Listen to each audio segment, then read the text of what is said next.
Next up, we have solving inequalities, which is basically the same thing as solving equations, except instead of an equal sign, we have inequalities instead.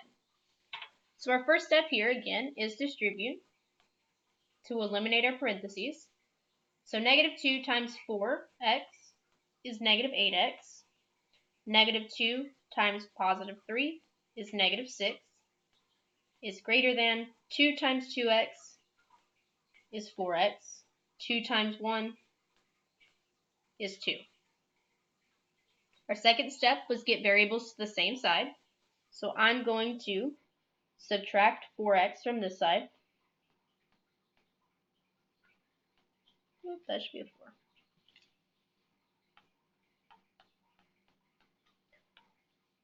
So negative 8x minus 4x is negative 12x.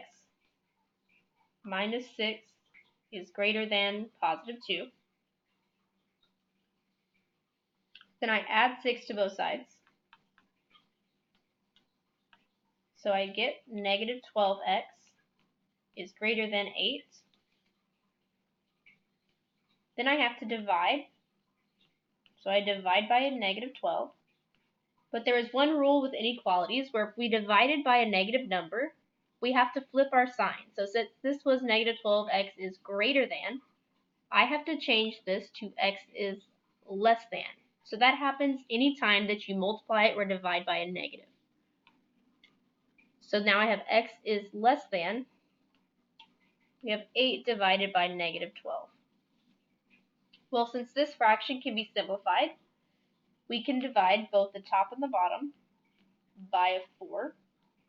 So we get our final answer would be x is less than positive 2 over negative 3. So x is less than negative 2/3. In 14, we're going to do the same steps. So again, eliminate parentheses. So I get 2x times 2 is 4x. 2 times 3 is 6. That's greater than negative 4x minus 8.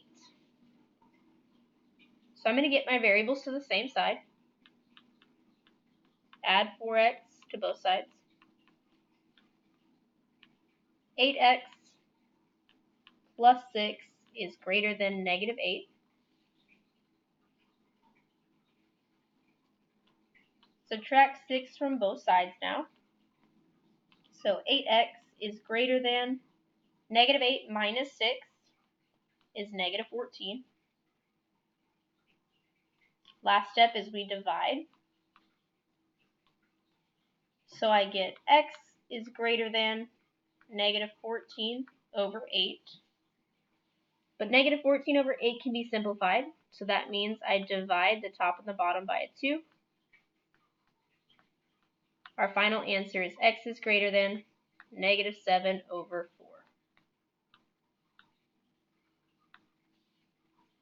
And that's solving inequalities.